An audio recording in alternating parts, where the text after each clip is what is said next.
Hello, wonderful people. Welcome back to my channel, The Teacher's Best Friend. This is Mary Lou Areno, and I hope you're all doing well. So, in today's episode, I am going to present to you about students' behavior management. And this is also a request of most teachers because, as you all know, the most challenging part of being a teacher is managing behavior, or especially managing behavior problem in the classroom. So most of the concepts that I am discussing for this episode are adapted from the book First Days of School, written by Harry Wong and Rosemary Wong. So in early 1990s, Harry Wong published the first edition of the first 100 Days of School. And since then, I became an avid fan of Harry Wong with regard to classroom management skills and strategies. So this current book that I am reading is now the fifth edition, and it is co-authored by Rosemary Wong. So are you ready? So if you have a chance, you can grab the book, and it's really helpful for all teachers. So what is the concept of an effective teacher with regard to behavior management? First, we need to think that teacher to become effective in behavior management must be proactive. It's like before the problem occur or before the behavior problem occur, the teacher must anticipate that it is going to happen and already finding solution before it even happens. So that is being proactive. And another concept is the teacher must have management plan that includes the classroom management procedure or instructional procedure and creates a classroom culture that is consistent, coherent, and continuous. And I'm going to explain that further later. And of course, an effective teacher trains students to take responsibility of whatever they're doing or behavior and even their duties as student in completing their assignment. So that is the core of this episode for this afternoon, center on how to become an effective teacher and be successful in behavior management. So Harry Wong says discipline is behavior management, not a classroom management. So we need to understand that those two are separate. Okay, so discipline deals with behavior management and not classroom management. Because you always have a misconception like when there are misbehavior students or misbehaving students in your class, people will say, oh, he has a poor classroom management or the teacher has a poor classroom management. Those are two entirely different things. Behavior management and classroom management are two separate things. Okay. So what is the difference? So classroom management is organizing the classroom so that student learning and achievement can be accomplished. So when you say classroom management, the teacher knows what is the beginning of the day. Are you going to start with a bell work? Are you going to have a procedure for washing hands first so that everybody starts fresh and clean? Are you going to have the students go to the restroom before you even start your lesson so that no one will raise their hand to go to the restroom in the middle of your lesson? So those are some of the classroom management skills. And organizing the classroom in such a way that it includes also the space management so that kids they are comfortable in their space and people that don't belong or sit together, you need to know where to put them, things like that. So that is a classroom management. How about the behavior management? So managing behavior, so students will act in a proper, civil, and responsible manner. So this one is focusing on the student behavior and action, while classroom management is more on strategy of the teacher, how to make the classroom runs smoothly. So that is the difference between classroom and behavior management. So the first part of dealing with behavior problem or solving behavior problem in your students is to understand behavior issues. You need to know that behavior is caused by something. A misbehavior is caused by something. Even if it is a positive behavior or a negative behavior, there must be a cause underlying with that behavior. And discipline is learned. So even though there's a behavior problem, if you train them to be disciplined, then that can be learned. And misbehavior can be caused, but what happens in the classroom, especially if you are a teacher in the classroom, and by what teachers do and do not do. So that is a very interesting topic to talk about, by what teachers do and not do. Okay. So when we say behavior is caused, we have to analyze or understand why a certain student is misbehaving. Like, for example, Johnny is always, running around, is always screaming, is always bothering other kids. Maybe Johnny has some medical issues that we don't know. So we need to understand those. You need to know the medical reasons why Johnny is behaving as such. Maybe Johnny was diagnosed with a hyperactivity disorder, or maybe with anxiety disorder and all those. So there must be some reasons why Johnny is acting as such. And if it is not a medical reason, it can be a home conditions. You know, Johnny might have a problem at home. Maybe he did not get a good sleep last night because there was a problem in their household, or maybe he missed dinner. That is really very sad. But those are some of the home conditions that is causing the behavior problem. And Johnny is trying to tell everyone that I am not okay. That's why he is misbehaving. And students, children are not very good in articulating their emotions. Sometimes they let it out by acting out. So we need to analyze those. We need to be very sensitive and try to do a little investigation what's happening behind. Because those behavior problems doesn't just happen just like that. There must be a real reason. And it can be also a social emotional. That's what, like what I mentioned, it can be an anxiety. It can be, they might have a bipolar disorder or things like that. Social emotional issues, or they're undergoing some hormonal changes that can happen as well, especially the middle school students. They are in the transition period that even then they don't understand what's happening with themselves. So that is part of the social emotional. That's why they need uh, kids like this, they need counseling. They need to process their emotions, so they need help with counselors. It can be also an external factors. What are those external factors? One reason is maybe Johnny was bullied in the playground and no one saw it and no one corrected it. So he's now like mad and angry. So he must be being bullied, outside. So things like that. We need to investigate. And unmet needs, like what I have mentioned. Maybe Johnny did not eat dinner, or he's, hungry, or maybe Johnny is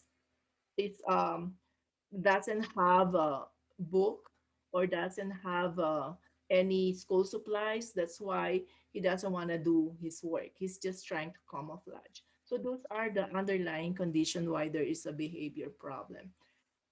And sometimes kids that have special needs, they also behave because of their condition.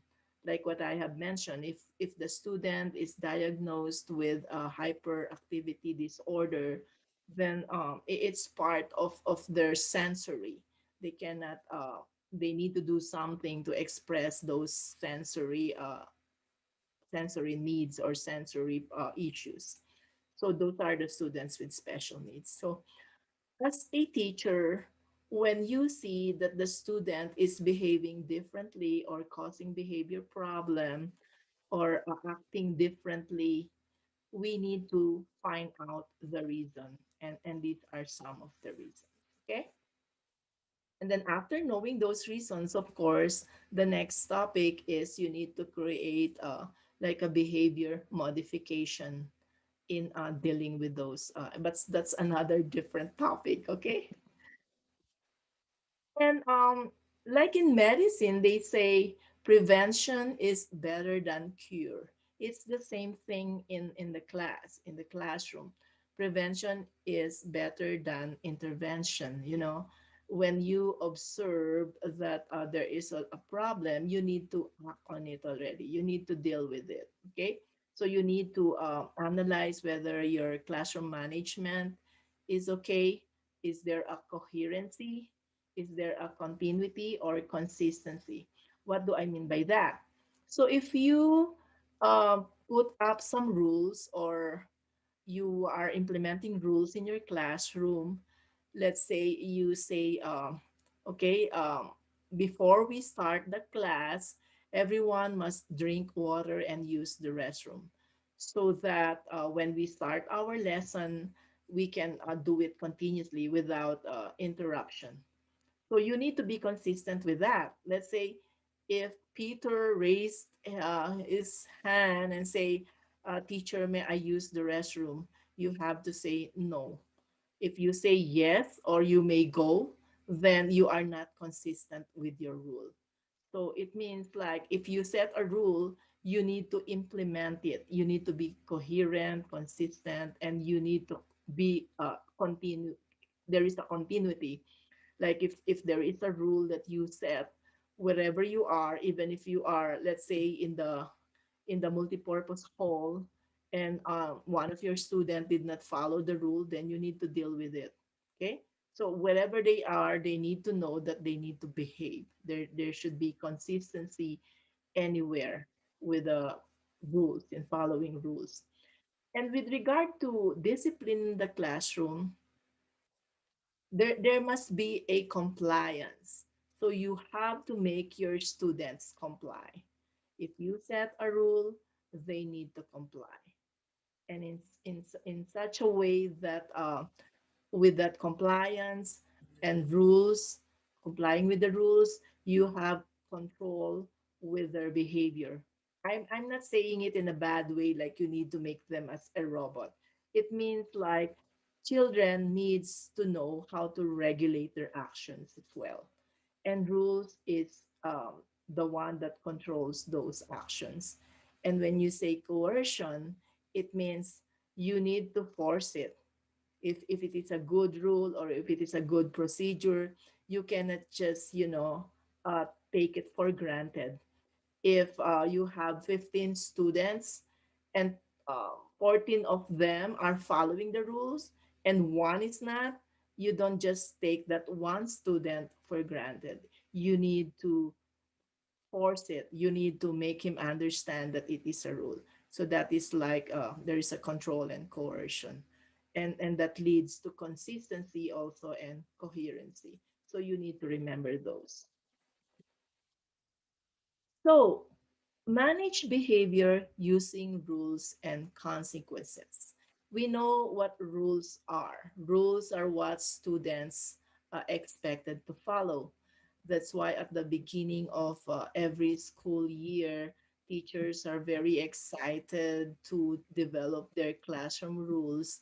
And in some classroom, teachers work with the students in developing their classroom rules, because as I have mentioned before in my previous episode, like when you involve the students in developing rules, there is a high success for that because they will own it. They are the one who develop those rules. So rules are what students need to follow. And of course, what will happen if they follow and don't follow? So there is a consequences, or there is a consequence. There is what we call negative and positive consequences. Negative consequences is what happens to student if rules are broken. And then some of these are like you can withdraw some of their privilege, like let's say they have free time 10 minutes before the bell rings at the end of your period, then you can withdraw that privilege. Those are negative consequences. Or you can write a letter to their parents saying what um, unexpected or unwanted behavior they did in the classroom. So it means that that's not a good thing for a student, sending a bad note to the parents. So that is a negative consequences. Or sometimes in some schools, what they're doing is if a student is a member of a, let's say, a sports team, then they cannot play for 1 week or they cannot join their team because of those consequences or misbehavior. Okay, so those are the negative consequences. You are withdrawing privilege that is not welcoming to the student so that they will learn their lesson. But what are positive consequences? These are what students receive for appropriate behavior. When I say receive, it does not mean like we always give material things to students. Most research found that when you are giving material reward, or they call it the extrinsic motivation, it's not always like successful. It is just a short-lived effect. Like if you give them, let's say, okay, if you get a high score today, I'll give you a sticker.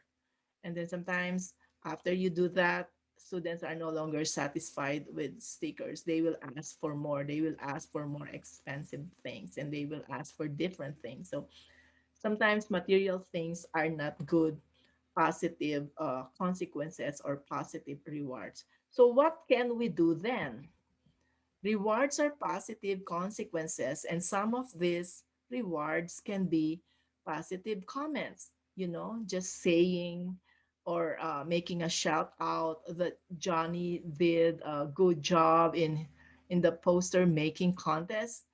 So that is already a positive consequences, giving a positive comment or acknowledging their success, and sending positive note to their parents is like the opposite of the other one, sending a note that tells the negative behavior. But this one, you send a note with to the parent for something good that Johnny did.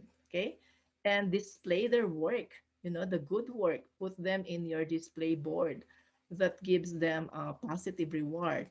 And sometimes teacher does like breakfast with teacher or lunch with teacher. Kids are very proud to sit down and have lunch and breakfast with their teachers. So that is like a prize for them. You can do that. It doesn't cost anything. And make a student like your teacher assistant for the day, like a leader for the day. So those are some of the positive consequences or positive rewards. It doesn't have to be always material thing. And how do we set the rules? So we have like what they call the general and the specific rules. These are both good, but depending on the group of your students. Like if you have more advanced or matured student or in the higher grade level, you can develop some general rules. Like example of general rules are you can say be punctual, be respectful, keep the room clean. So those are like general rules. And more mature or older students can already comprehend that it encompasses a lot. It's general. What if you are handling little ones or some of your students are with special needs, You need to be very specific with your rules. Instead of saying be punctual, you can say be in class when the bell rings or be in class when you hear the first bell. So that is very specific, okay? Instead of saying be punctual, what is that, okay? How do you quantify the punctuality? And instead of saying be respectful, you can say keep your hands, feet, or objects to yourself and use kind words. So those are very specific.